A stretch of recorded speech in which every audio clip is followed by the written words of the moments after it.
வெளியே பல்லாயிரக்கணக்கால் நின்று கொண்டிருக்கின்ற தோழர்கள் அனைவரும். சாத்தூரில் ஊடகவியலாளர்களிடம் மதிமுகவினர் நடந்து கொண்ட விதம் வருந்தத்தக்கது என்று துரை வைகோ வருத்தம் தெரிவித்திருக்கிறார். விருதுநகர் மாவட்டம் சாத்தூரில் மதிமுகவினர் பத்திரிகையாளர்கள் மீது தாக்குதல் நடத்தினர். இந்த சம்பவத்திற்கு துரை வைகோ வருத்தம் தெரிவித்திருக்கிறார்.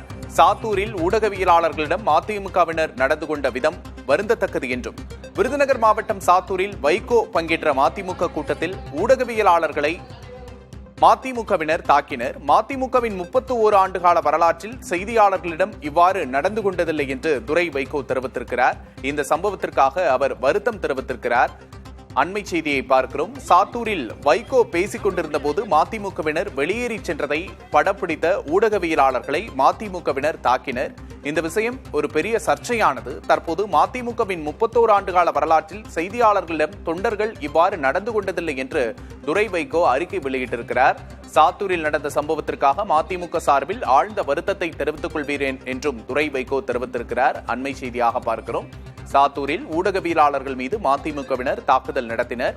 வைகோ பேசிக் கொண்டிருந்த போது மதிமுகவினர் கலைந்து சென்ற காலி நாற்காலிகளை படம் பிடித்த ஊடகவியலாளர்கள் மீது தாக்குதல் நடத்தப்பட்டது. தற்போது இந்த சம்பவத்திற்கு துரை வைகோ வருத்தம் தெரிவித்து அறிக்கை வெளியிட்டிருக்கிறார். அண்மை செய்தியை பார்க்கிறோம். சாத்தூரில் நடந்த சம்பவத்திற்காக மதிமுக சார்பில் ஆழ்ந்த வருத்தத்தை தெரிவித்துக் கொள்வதாக தெரிவித்துள்ளார்.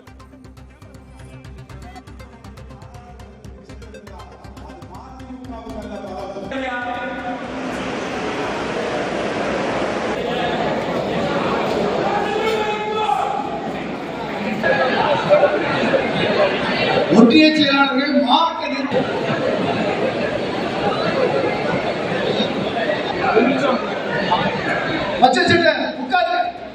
வெளியே பல்லாயிரக்கணக்கால் நின்று கொண்டிருக்கின்ற தோழர்கள் அனைவரும்